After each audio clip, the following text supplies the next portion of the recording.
이 TWS 플러스 같은 경우에는 양쪽을 따로 연결을 합니다. 안녕하세요, 김타치입니다. 저 요즘에 음악은 거의 코드레스 이어폰으로 사용을 합니다. 유선도 괜찮지만 좀 외부에서 사용하기에는 코드레스가 편하죠. 그 중에서도 한 일주일 전에 구독자 한 분이 이 태비를 보내주셨어요.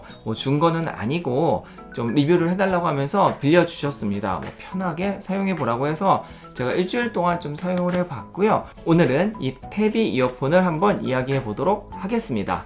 우선 다른 거보다 이 태비 이어폰이 좋은 점 바로 aptX 고음질을 지원을 하는 제품이고, 그 다음에 TWS 플러스도 지원을 합니다. TWS 플러스는 뭐냐면 보통 양쪽 이어폰이 이렇게 한쪽을 통해서 연결이 되는데, 이 TWS 플러스 같은 경우에는 양쪽을 따로 연결을 합니다. 문제는 우리나라에서 지원하는 핸드폰이 거의 없다고 해요. 아직까지는 좀 빠른 기술인데 이제 하나씩 나온다는 얘기도 들리고, 확실하게는 이제 제가 사용하는 아이폰 8에는 지원이 안 된다고 합니다. 그래서 사용은 못 해봤어요. 그리고 aptX 같은 경우에는 고음질 지원이기 때문에 배터리나 이런 것들 더 먹긴 하지만 그래도 깨끗한 소리를 원음 그대로 거의 고음질로 보내주는 역할을 하죠. 그리고 또 좋은 게 있을까요? 그 다음에 디자인. 자, 그럼 한번 언박싱을 해보면서 이야기를 해볼까요?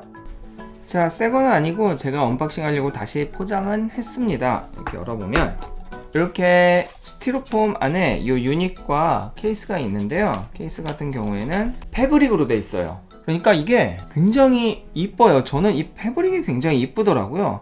그리고 이렇게 열면 이렇게 자석으로 닫히는데 이 자석은 그렇게 자성이 세지는 않습니다.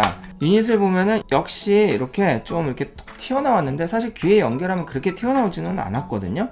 그래서 그거는 큰 문제는 없는 것 같아요. 그리고 이렇게 물리 버튼으로 되어 있습니다. 누르면 연결이 되겠죠. 자, 충전은 이렇게. 자, 여기 보면 가죽끈, 이런 디테일이 굉장히 이쁘더라고요. 이게 또 패브릭의 좋은 점이 기스가 잘 안 나요. 물론 이제 오염이 될 수는 있지만 기스가 잘 안 나는 건 굉장히 좋은 점. 그리고 또 잘 보시면은 이쪽 보면은 이게 좀 길어요. 노즐이 길어서 귀 안쪽으로 쏙 들어가고, 그래서 얘가 좀 두껍더라도 안쪽에 쏙 들어가서 약간 프랑켄슈타인의 스타일을 좀 해결할 수 있는 게 또 어찌 보면 장점일 수 있겠네요. 그리고 이렇게 귀에다 연결을 하고 지금 이야기를 하면 약간 먹먹한 게 차음도 괜찮아요. 그래서 야외에서 음악을 들을 때 음악이 좀 더 집중을 할 수가 있죠. 자, 음질에 대해서 한번 이야기해 볼게요. 소리는 생각보다 괜찮더라고요. 이 가격이 그때 이제 막 행사를 해서 한 8만원 정도? 원래 가격이 이제 11만 몇천 원으로 출시가 된 걸로 알고 있는데요. 사실 요즘에 저가형 코드레스가 굉장히 많아서 싼 건 아니에요. 그렇긴 한데 또 그렇게 비싼 건 아니거든요. 그러니까 중간 정도의 장점이 있으려면 사실은 음질에 대해서 조금 어느 정도 장점이 있어야 되는데, 얘는 그래핀 드라이버를 사용했음에도 불구하고 저음이 조금 괜찮더라고요. 제가 이전에 유선으로 그래핀 드라이버 제품을 좀 사용했을 때는 약간 저음보다는 고음 쪽이 강한 약간 쨍쨍한 소리가 났었던 걸로 기억이 하는데요.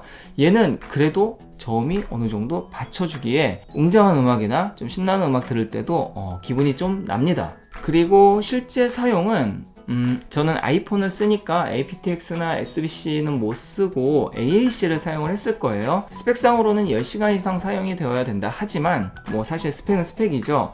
볼륨의 크기와 그 다음에 제가 돌아다니면 연결성에 따라서 시간을 조금 바뀌는 건 당연한 거고, 제 기억에 다 합쳐서 한 7시간 정도 사용을 했던 것 같아요. 근데 그 정도면 괜찮을 것 같아요. 출퇴근 시간 한 3시간이면 되잖아요.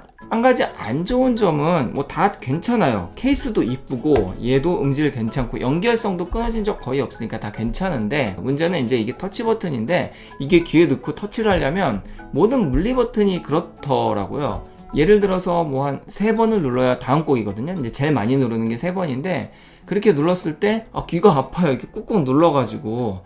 그래서 약간 좀 이런 걸 해결할 수 있는 방법이 좀 나오면 너무 좋을 것 같아요. 사실 개인적으로 이게 물리 버튼 말고 이렇게 터치 버튼 같은 경우에는 오작동이 나서 또 별로 안 좋아해요. 어쩌라는 건지. 오늘 이 태비 제품 한번 이야기를 해봤는데요. 개인적으로는 괜찮은 것 같아요. 여러 가지 사용하고 있는데요. 뭐 그 중에서 음질 부분은 괜찮은 것 같아요. 이게 제일 괜찮고 음색도 마음에 들고 저음도 강하고, 그리고 케이스도 단미 제품이 굉장히 이쁘긴 하지만 얘는 또 패브릭에 좀 색다른 맛이 있죠. 이게 각자의 요즘 코드리스 제품의 특징이 있기 때문에 뭐가 좋다 나쁘다는 아니고 이게 이런 부분에선 더 좋다 정도가 되는 것 같아요. 자, 이제 저는 이거 다시 반납해야 되는데 반납하기 전까지 조금 더 듣고 반납을 해야겠어요.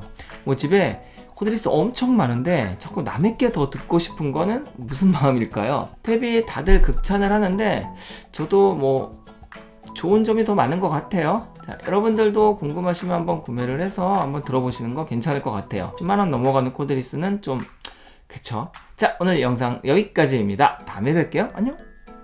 이제 주인에게 떠나보내야겠네요.